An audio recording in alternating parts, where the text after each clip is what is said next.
Welcome to this video lecture. Myself Atul Kumar, working as a assistant professor in Department of Computer Science, Rajiv Gandhi Memorial, Government College, Joginder Nagar. In this video lecture, I will discuss about classifications of data structures.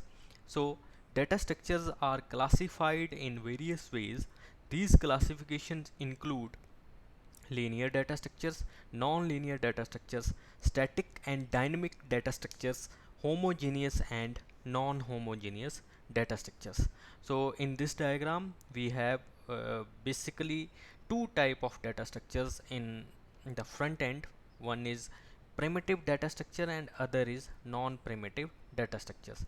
Primitive data structures are predefined in various computer languages, and in case of non-primitive data structures they are not predefined, they are user defined. And in case of user defined data structures we have two types of non primitive data structures. One is linear and other is non-linear. The example of non-linear data structures include trees and graph. Further, linear data structures are classified into static data structure and dynamic data structures.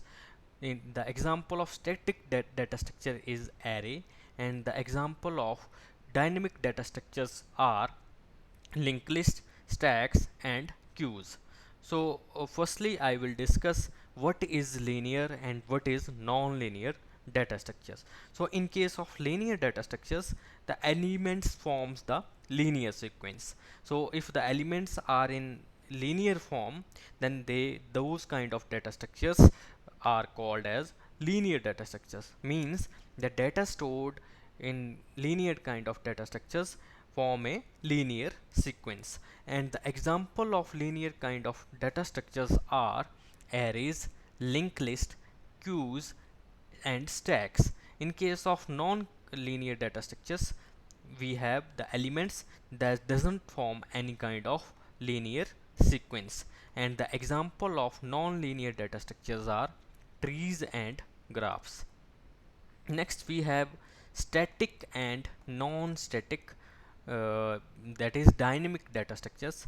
The static dynamic data structures are those data structures where the memory occupation is fixed. So in case of static data structures, the memory occupation is fixed, and the memory is fixed for that these data structures at compile time. So firstly the memory is fixed for these kind of data structures for storing the data at a compile time, and these kind of memories cannot be increased or decreased at runtime, so they are called as static data structures. And the example of static data structure is array. So array is basically a static data structure.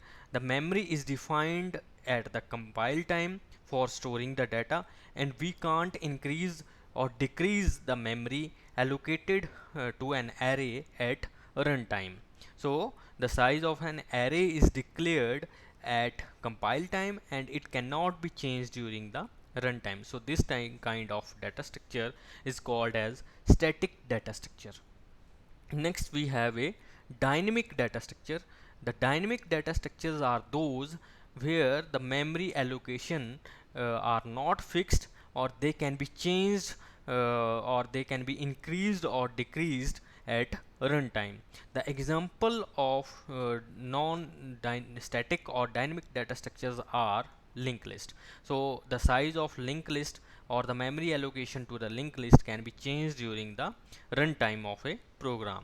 Next we have another kind of data structures, that is homogeneous and non-homogeneous data structures. So as the name indicates, homogeneous data structures are those data structures in which we store the data of the same type. For example, if we can take the example of an array, and in case of array it is a homogeneous kind of data structure. If we store an integer data type elements in an array, all the elements that are stored in that array are of integer form. We can't mix the data type in an array, that is one element is of integer type and other is of character of or a string type. So this is not possible in case of array, so it is a homogeneous kind of data structure. And in case of non-homogeneous data structures, the different kind of data or different types of data can be stored in those kind of data structures. And the example of non-homogeneous data structures are linked list. So in case of linked list, we can store different types of data. We can store either integer with a string or a character or a floating type. So different kind of data or different types of data are stored in non-homogeneous data structure, that is a linked list, and hence it is a non-homogeneous data structures.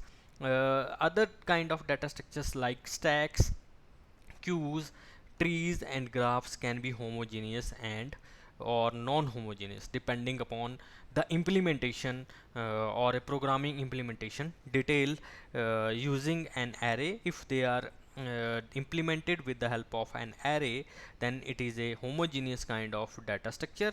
And if they are implemented, stacks, queues and trees are implemented with the help of linked list, then they form a non-homogeneous kind of data structure. Next, I want to discuss about a concept of a data type that is also a very important concept in case of data structures. So what is a data type? Data type is basically defined as a set of values or a set of operations which are permissible on those values. For example, if we talk about a C language, and in case of C language we have a data type, suppose integer data type.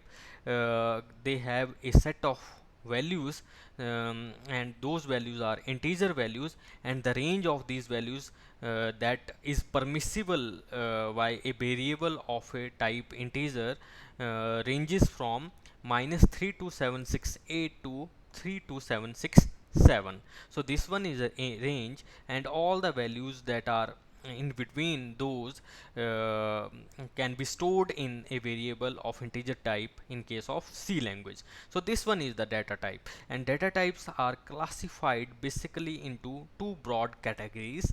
One is primitive data type and other is abstract data type. So what is primitive data type? It is basically defined as predefined or a basic data type. Primitive data types are predefined or a basic data types, and they are different for different kind of languages. For example, in case of C language, the primitive data types for storing integers are integer, long, short, and for storing real values are float, double and long double. Similarly, we have a abstract data types, and to understand this abstract data type, we must divide or we must understand the concept of abstract and the data type separately. And we know what is data type. Data type is basically a set of values and a set of operations that are permissible on those values. And what is abstract? Abstract is basically representing the important features. We have to represent only the important features and without including the details. For example, if we take the example of a car, so I'm taking the example of a car. So what if one want to purchase a car, so what kind of features he will take or she will take into consideration? These features include the model of a car, color of a car. First is model, second is color, third is engine capacity is also with the important feature, and fourth important feature may include and the company of a car. So these are some important, or the fifth is the color of the car. So these are some important features of the car when which we take into consideration when we want to buy a car, without looking into the detailed specification of car, that how the suspension of the car will work, what kind of material used in that suspension, and how the engine, inside engine, how the working takes place, these kind of consideration we don't care. So this is basically the abstraction. We take into consideration only the important features of a car while buying a car, without going into details how those the extra features works on in that car. So this is called as abstraction. So abstract data types are uses the following principles. The first principle is encapsulation.